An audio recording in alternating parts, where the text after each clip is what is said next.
My name's Frank. I'm a transporter. This is my tough guy voice. Come see my movie.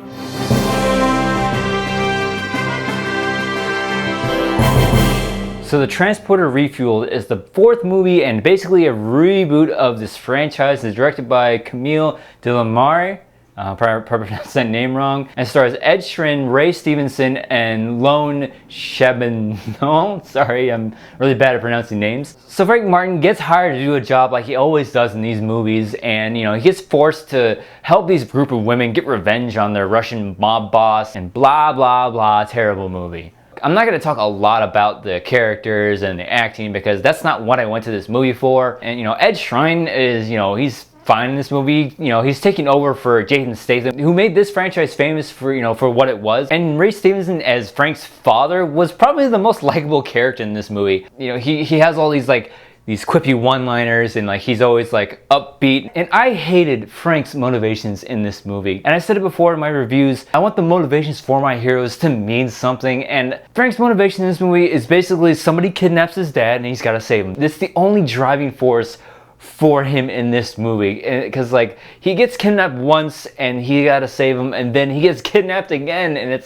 think of another way for my hero to get involved in this situation. And and that's basically the only reason Frank's dad's in this movie is for him to get kidnapped and for Frank to save him. That's the only reason he's in this. As far as character development goes and the relationship they have with each other, it was just it was mediocre at best. I mean, it wasn't that great. I didn't get a lot from these two characters, so oh my god, I'm not asking for Oscar-worthy performances from these actors, but acting tough in this movie was basically just talking a low, raspy voice like I did at the beginning of this video. This is my tough guy voice. That's just horrible directing. It's just hey guys, if you want to be tough, just speak in a low, raspy voice like this, and then sort of look at people like this and you'll be tough. The previous Transporter movies, they're all guilty pleasures because the action is absolutely ridiculous. Because in the second one, there's a bomb on the bottom of Jason Statham's car, and he jumps it by hitting a ramp, and for some reason the car flips upside down and a hook takes off the bomb, and it's just okay, that's the kind of tone you want to set these movies, fine, but just don't try to be more than that. And this movie tries to be more than a ridiculous guilty pleasure movie, because there's a certain scene where a certain somebody takes a jet ski off the water, skids on a beach, jumps out, and then sort of Luke hangs his way through a car window without a scratch on him, and he's perfectly fine. If that movie set the tone through the entire thing, I would have been fine with it, but there are points in the film where they're trying to be a little more serious, and it didn't work. And there was a lot of times where I was just shaking my head in this movie, because it's just pay attention to the details. Their attention to detail in this movie, I don't know whose fault this is. I mean, there's a lot of little things in this movie that they could just completely gloss over and ignore, because there's a point in the movie where the bad guy's identifying bodies. His henchman got burned. They brought him in because they think one of the people that was burned was one of his girls, because they identify him by a necklace.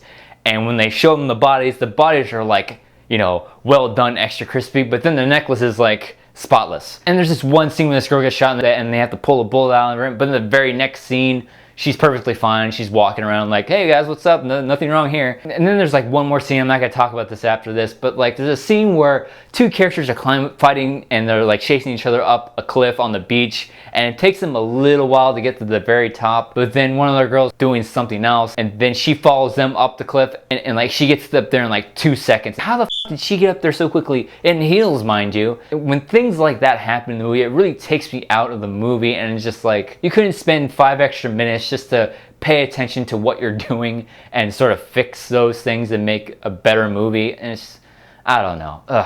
You can tell how much I didn't like this movie. And you can't talk about this franchise without talking about the action. The action is supposed to be, again, a guilty pleasure movie. You would have thought that the action would have saved this movie, and it just doesn't. I mean, the action in this movie it's alright. There's a lot of fights in this movie, but they're all pretty much the same. They're all shot the same way, and they're all edited the same quick cut style together, and they all pretty much look exactly the same, and the only difference is who he's fighting. Usually in action movies, you can tell the difference between this fight scene and that fight scene and this fight scene, and they normally get better as the movie progresses. The fight scenes in this movie never elevated and never got harder for the main character, and it's just like he's doing the same thing all the time, and every single fight scene they try to like have him grab an ordinary like an object and fight with it when you normally wouldn't do that. I wasn't taken away by any of the fights in this movie. And also at one of the fight scenes, he ends it in a really weird way. He wraps a cord around one guy's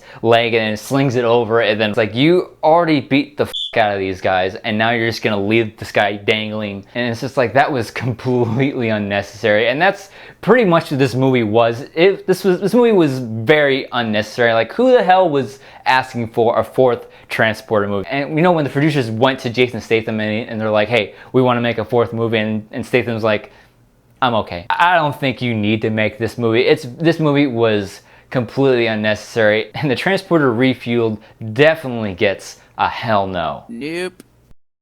So the Transporter Refueled, have you guys seen it? What did you think about it? I really didn't like this movie. I saw this movie on Friday. It's currently Sunday, and that tells you how much I didn't like it. I didn't want to do this review, but I did it anyways. So anyways, leave a comment below. Tell me your thoughts. Don't forget to hit that like button below. Help me out, please. And if you haven't already, please subscribe. And as always, thank you so much for watching. If you like this, you can click right here and see more videos.